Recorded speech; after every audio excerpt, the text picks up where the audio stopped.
I knew my marriage was over before Gavin reached the restaurant door. I had booked our anniversary table weeks earlier, but when the hostess led me inside, he was standing beside Lydia Sullivan with her hand around his sleeve. Neither of them stepped apart. Gavin looked tired and said, "Julia, give me a minute. I'll explain after this." Lydia glanced toward the entrance, and Gavin followed her without touching the dinner. Wine, or card beside his plate. I stayed long enough for the hostess to ask whether I wanted the table, then slipped my wedding ring into my coat pocket. "No," I answered. "Give it to someone who showed up." Outside, the evening felt ordinary, which made everything harder to absorb. I reached my car when an unfamiliar number appeared. A man introduced himself as Owen Grant, an HR director, then asked, "Am I speaking with Julia Morgan? I'm trying to reach Gavin Brooks about a professional matter." I told him Gavin handled his clients. But Owen continued, "3 employees from different companies resigned this week using nearly identical language, and your husband's name surfaced in our review." My hand tightened around the key because Gavin had never described work involving employees leaving companies. "What exactly does he do for them?" I asked. Owen paused before answering. "That's what I'm trying to establish. The explanations don't match the circumstances, and every contact route keeps circling back to him." I told Owen I had no information and ended the call, but the question followed me silently. Minutes earlier, I learned my husband was leaving our anniversary dinner with another woman. Now a stranger was asking whether Gavin had helped 3 people disappear from their jobs. A message from Gavin arrived before I started the engine. "Don't make tonight harder than it is. Everything will make sense when we talk." I looked through the windshield at the restaurant entrance, knowing he was not coming back for me. I drove home without replying, carrying one certainty: whatever Gavin and Lydia had built together was larger than an affair, and I had been living beside it without being allowed to see it. By morning, Gavin had not come home, and his message remained the only explanation he offered. I opened the folder where we kept tax papers, insurance forms, and contracts, searching for anything that explained why an HR director had connected 3 resignations to my husband. The invoices looked ordinary, until I noticed repeated descriptions for transition support, each tied to different companies and the same dates. None mentioned Lydia, but her name appeared beside several referral fees. I knew Lydia worked in recruiting, yet Gavin had described her as someone he met through clients.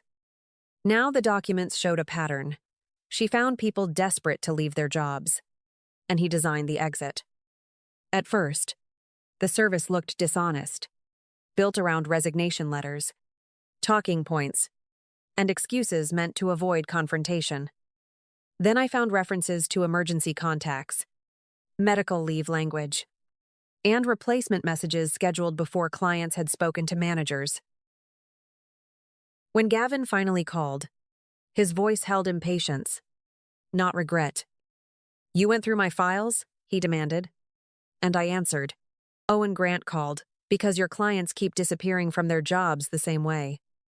He went quiet before insisting, "We help people leave bad situations." That is all. I asked why they needed fabricated emergencies if the situations were real, and the silence answered more than he did. Behind him, Lydia's voice cut in, low but sharp, warning that he had taken too many clients. Gavin covered the phone, but I heard him answer that slowing down would cost them everything they had built. Lydia fired back that his need to expand had made their work visible. For the first time, I understood they were not simply hiding an affair. They were arguing over a system they created together. I ended the call before either of them remembered I was listening. The marriage was broken. But that was no longer the only danger moving through my life. Gavin and Lydia had turned other people's fear into a business. Now their own fear was beginning to divide them.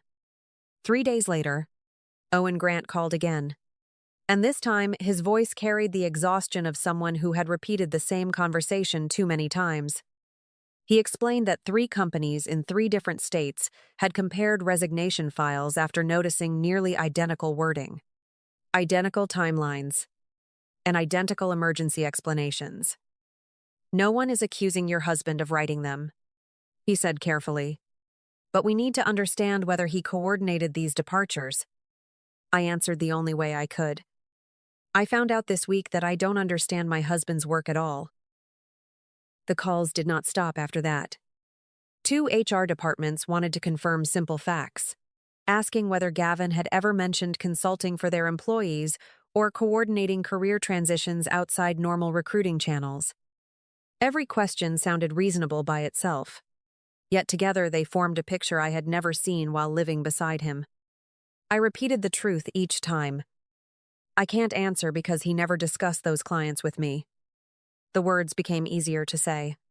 Not because they hurt less, but because they were completely honest.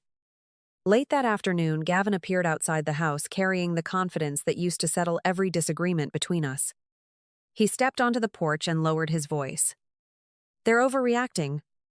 Owen is connecting unrelated situations because people panic when patterns appear." I looked at him for a long moment before answering. 3 companies found the same pattern without speaking to each other first. That didn't happen because they imagined it. His expression tightened, but instead of defending the affair, he defended the business, insisting they only helped frightened people leave unhealthy workplaces. Before I could respond, his phone rang, and Lydia's voice reached me clearly enough through the speaker that neither of us needed to guess who was calling. "Owen is contacting more companies," she warned. "I told you we should have stopped taking new clients months ago." Gavin turned away and answered through clenched teeth. "If we stop now, every client starts asking questions. We stay consistent, and this blows over." Lydia didn't agree. "You're protecting growth, not us." The line went quiet. And so did Gavin. He slipped the phone into his pocket without another explanation. I realized neither of them was arguing about whether they had crossed a line anymore. They were arguing about which mistake had finally become too expensive to hide.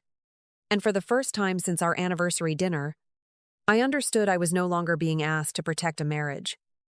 I was simply refusing to speak for a life that had never been mine. I spent the next 2 days packing only what belonged to me. Every box that left the house made the rooms quieter. Yet Gavin barely noticed because his attention stayed fixed on the calls arriving every hour. He walked from room to room with his phone pressed against his ear, promising clients everything would be resolved, while I realized he no longer spoke about our marriage unless it interrupted his work. The silence between us became practical instead of emotional. Late that afternoon, I returned for another load of books and heard Gavin arguing behind the closed office door. "Why would those files be missing?" he snapped. And Lydia answered without lowering her voice. "Because I removed what could be tied directly to me." I stopped in the hallway as he fired back. "You had no right to touch anything without telling me." Her answer came immediately. "I protected myself because you kept adding clients after I told you to stop."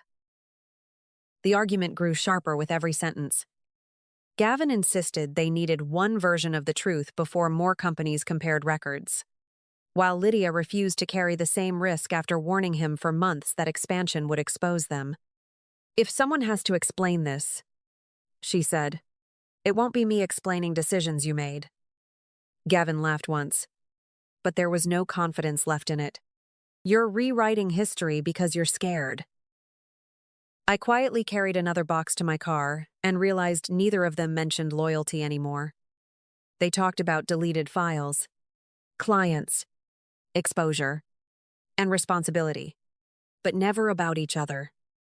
Whatever had begun as an affair had become a negotiation over survival, and every sentence pushed them farther apart instead of bringing them together. I drove away without interrupting because there was nothing inside that house I could repair. The following morning, I signed the paperwork for a new apartment and accepted an offer to join another company. As I walked through my future office with the hiring manager, I noticed how ordinary everything felt, and that ordinary feeling became something I had missed without realizing it. My phone lit up with Gavin's name again. but I let it ring until the screen went dark. For the first time since our anniversary dinner, my day was no longer shaped by whatever crisis Gavin and Lydia had created together. Melissa Turner contacted me at the new job and introduced herself as an employment attorney representing workers whose resignations were under review. She did not ask me to defend Gavin, explain Lydia, or guess what happened behind closed doors. I'm tracing the departure packages, she said, because the same language keeps appearing in files from unrelated companies. I answered, Gavin never discussed those clients with me, and I won't pretend I understand decisions he chose to hide. By then, Melissa had compared notices, emergency explanations, and handoff instructions from different employers. The names changed, but the order of events did not, and several documents used the same unusual phrasing. She explained that the repetition mattered because frightened employees did not naturally resign in identical steps across separate industries. I listened without offering theories, aware that Gavin and Lydia had made their work recognizable long before anyone knew who stood behind it. That afternoon, I saw Daniel Price outside a coffee shop near my apartment. He had worked with Gavin on videos and client materials for years, but now he looked worn down and kept both hands around an untouched cup. I'm finished, he told me. He knew the pattern was visible, and he kept taking clients anyway. Daniel had refused to complete the remaining work because Gavin still wanted new packages prepared while companies compared old ones. Gavin called before sunset, his voice stripped of the certainty he once used to end every disagreement. Daniel walked out. Melissa is contacting people, and Lydia is acting like every decision was mine, he said. I let the silence hold until he asked, Do you really think I meant to hurt anyone? I answered. Intent stopped mattering when you kept going after everyone around you told you what was happening. That evening, Melissa confirmed that the matching structure appeared across enough files to connect them without my help. Daniel's departure meant Gavin no longer had anyone preparing the materials that had kept the service moving, while Lydia was protecting only the pieces tied to her. I understood then that no outside force had turned them against each other. Their business had depended on shared secrecy, and now every person stepping away forced Gavin and Lydia to decide who would carry what remained. The divorce paperwork moved forward with less emotion than I once imagined possible. Gavin signed because he had little energy left to argue, and I signed because waiting would not restore the person I believed I had married. By then, my new position had already begun, and every morning I walked into an office where people solved problems by speaking openly instead of hiding them. The difference felt unfamiliar at first, then quietly became normal again. Late one afternoon, Gavin asked if we could meet for coffee, promising it would only take a few minutes. He looked exhausted before he even sat down, and the first thing he admitted was, Lydia won't agree to the same explanation anymore. I let him continue without interrupting as he rubbed both hands together and added, She wants to distance herself from every decision that brought us here. I answered, She warned you to stop taking clients, and you told her growth mattered more. He lowered his eyes because he knew I had overheard that argument weeks earlier. He tried once more to pull everything back together. If we tell the same story, maybe this settles down, he said. But even he sounded unconvinced before the sentence ended. I asked quietly, Do you still believe one story exists? He leaned back and released a tired breath. I don't know anymore. The answer arrived before I could say anything else. His phone lit up with Lydia's name, and he answered immediately. I heard enough through the receiver to understand the conversation. I'm not risking the rest of my career for your decisions, she told him. Gavin replied, We built this together. But Lydia answered, We did. Then you stopped listening. The call ended without either of them finding the agreement Gavin had hoped for. I walked back to my office after we left the cafe and finished reviewing the employee experience project my new team had trusted me to lead. The work focused on clear communication, honest expectations, and respectful transitions. Everything Gavin's business had quietly abandoned. By the time I shut down my computer that evening, the divorce no longer felt like the biggest change in my life. Gavin and Lydia had finally become opponents instead of partners, while I had already stepped into a future that no longer depended on either of them. By the time the clients ended their agreements with Gavin, no announcement was necessary. His calendar emptied. Referrals stopped. And agencies that returned every call began sending replies offering professional distance. I heard about it through people who no longer sounded shocked when they mentioned his name. A business built on confidence had reached the point where no one trusted him with another transition. Lydia left the state soon afterward and accepted recruiting work somewhere new. The move gave her distance, but not the clean beginning she expected, because employers knew enough to treat her as a risk. I never contacted her, and she never contacted me. Whatever loyalty had existed between her and Gavin ended when each needed the other to carry responsibility neither would accept. Several weeks later, Gavin called while I was leaving my office. His voice had lost the certainty that made every disagreement feel settled. "I thought I could manage every outcome," he admitted. I kept believing the next decision would fix the one before it. I stopped beside my car and replied, "You were not fixing anything. You were trying to stay ahead of everyone who warned you." He did not blame Lydia, Daniel, Melissa, Owen, or me. Instead, he said, "I thought control meant protecting what we built, but I was protecting the part of myself that could not admit I was wrong." For once, I did not need to argue. I answered, "That is something you have to live with now." And we ended the call without promising to speak again. My apartment felt like home, and my work no longer carried the tension of someone else's secrets. I looked back on 9 years without reducing them to the night I found him with Lydia. Their affair wounded the marriage, but their choices destroyed the alliance they trusted most. While they learned they could not control each other, I learned my future no longer depended on either of them. A year passed more quietly than I expected. My work settled into a rhythm built on honest conversations, clear expectations, and people who believed trust should be earned instead of managed. Every morning, I unlocked my office without wondering what secret might be waiting for me at the end of the day. That ordinary routine became the life I had been missing long before my marriage ended. I never looked for updates about Gavin or Lydia because I already knew how their story had ended. They had started as partners, convinced they could control every outcome. Yet every decision they made to protect themselves pushed them farther apart. In the end, neither lost because someone exposed them. They lost because the trust holding their partnership together disappeared before anything else did. One afternoon, a new coworker asked how I had become interested in employee experience and ethical workplace design. I smiled for a moment before answering. "I learned what happens when people believe honesty is optional." She nodded, thanked me for the answer, and the conversation moved naturally to the next project. For the first time in years, my past felt like something I could acknowledge without carrying it home.